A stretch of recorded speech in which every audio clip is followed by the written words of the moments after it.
Rahab was a prostitute living in a doomed city. The last person anyone expected God to use. Yet, through one bold act of faith, she became part of the bloodline of Jesus.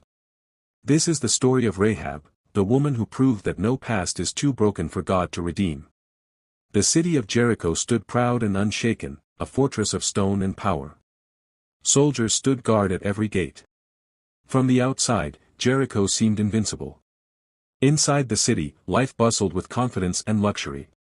The people believed their city could never fall. But behind the laughter and the noise, Jericho was a city drowning in sin. Its people worshipped false gods made of wood and stone. They offered sacrifices to lifeless idols, hoping for blessings and protection. The city was rich, but it was also dark, a place where pleasure replaced truth, and pride silenced conscience.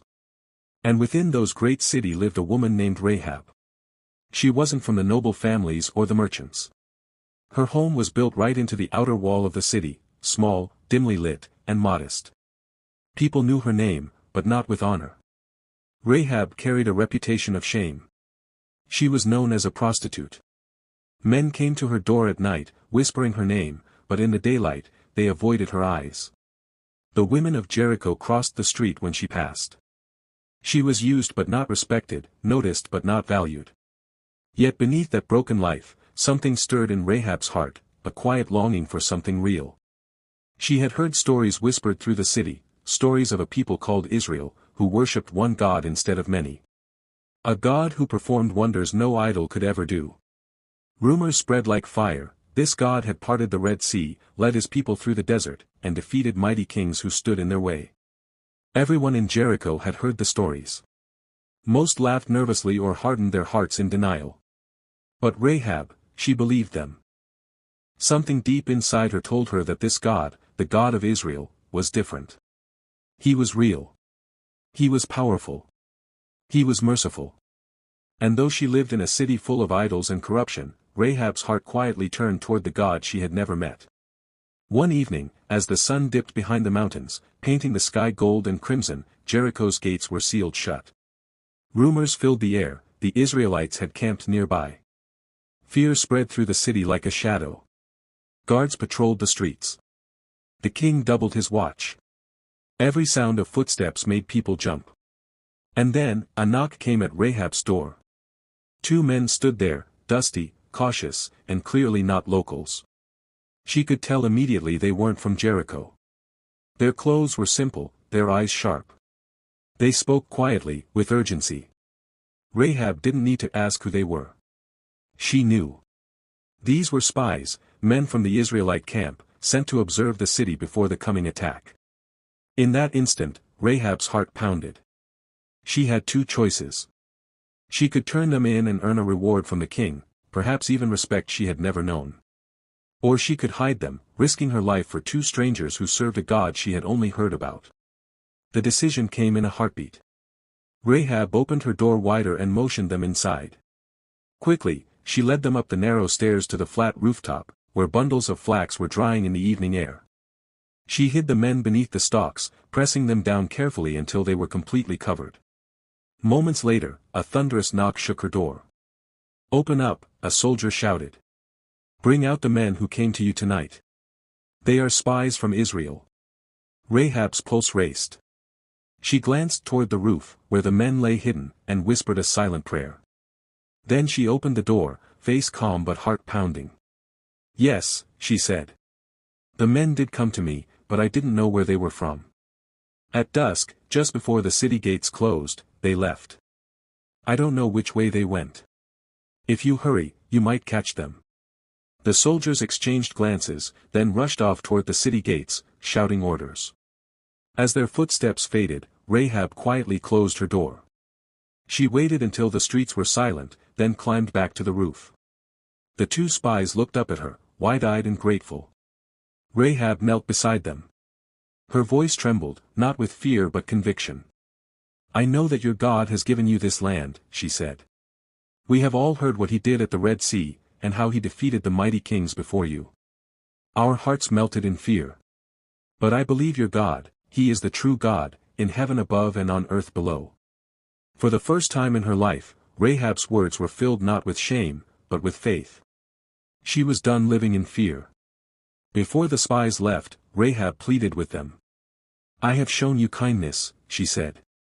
"Please promise me that when your army comes, you will spare my family, my father, my mother, my brothers, and sisters." The spies nodded solemnly. "Our lives for yours," one said. "If you keep silent and do not betray us, we will protect you and your family when the Lord gives us this city." They gave her a sign, a scarlet cord. "When we return," they said, "tie this red cord in your window. When we see it, we will know your home is protected." Rahab held the cord tightly. It was more than a sign, it was a promise of mercy, of deliverance, of a new beginning. That night, she lowered the spies down the city wall with a rope.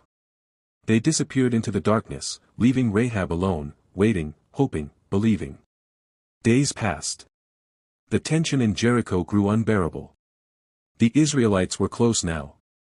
From her window, Rahab could see them, thousands of tents glimmering under the sun. The people of Jericho grew restless, terrified. And then something strange happened. The Israelites didn't attack. They marched. Once around the city each day, in silence. No shouting, no arrows.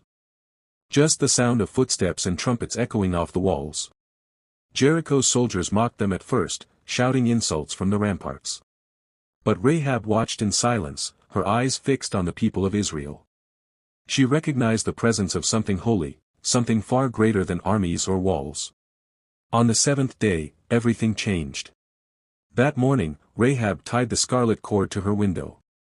The sun rose, and the Israelites began their march, not once, but 7 times around the city. Then came the sound, the blast of trumpets, loud and piercing. The people of Israel shouted, and the ground began to tremble. Cracks split through the mighty walls. Stones tumbled, dust filled the air, and Jericho, the fortress that once seemed unbreakable, collapsed into ruins. Screams filled the city. Soldiers ran in panic. The proud and the powerful fell to the ground as their walls crumbled. But through the smoke and chaos, one section of the wall stood firm, Rahab's home. As the dust settled, 2 familiar figures appeared through the haze, the spies. They had returned, not as fugitives, but as rescuers. "Rahab," they shouted.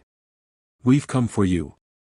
Rahab gathered her family, her parents, her brothers and sisters, and led them out through the rubble. Everything she had ever known was gone, but she was safe. Her faith had saved her. Outside the ruins of Jericho, the Israelites set up camp.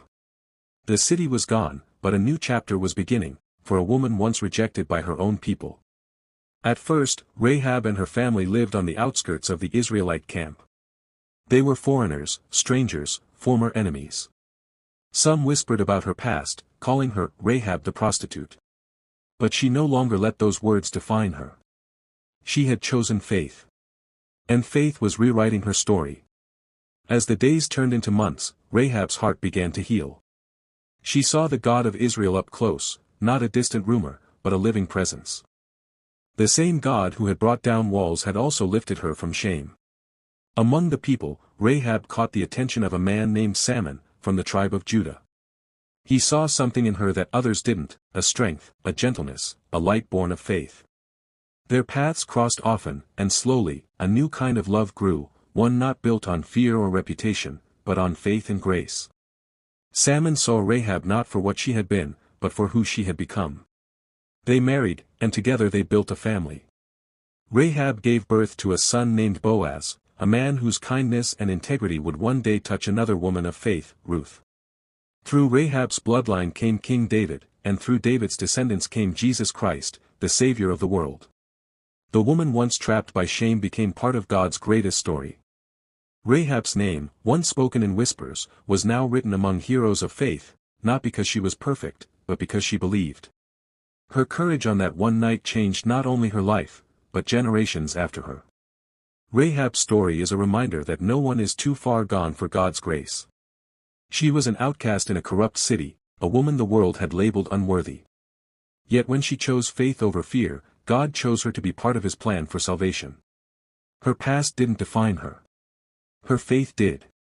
And that's the message her life continues to speak. God doesn't look at your history, He looks at your heart. You may have made mistakes. You may feel unseen or unworthy. But God can take the most broken pieces of your life and build something beautiful. Rahab went from a woman of shame to a woman of faith, from a sinner to a survivor, from an outcast to a cornerstone in God's story. Her scarlet cord wasn't just a sign of safety, it was a symbol of redemption, a promise that even in destruction, God makes a way for those who trust Him. So, when life feels impossible, when walls seem too high to climb, remember Rahab. She lived in a city that seemed unshakable. But she discovered that faith is stronger than walls. Because of one woman's courage, an entire family was saved. And because of her faith, generations were blessed. Rahab's life teaches us that God doesn't choose people based on status or perfection. He chooses those who believe. He rewrites the stories others have given up on. And He can do the same for you. No matter where you've been, no matter what your past looks like, God can start something new in your life, just like He did for Rahab. Faith isn't about where you've been, it's about where you choose to place your trust.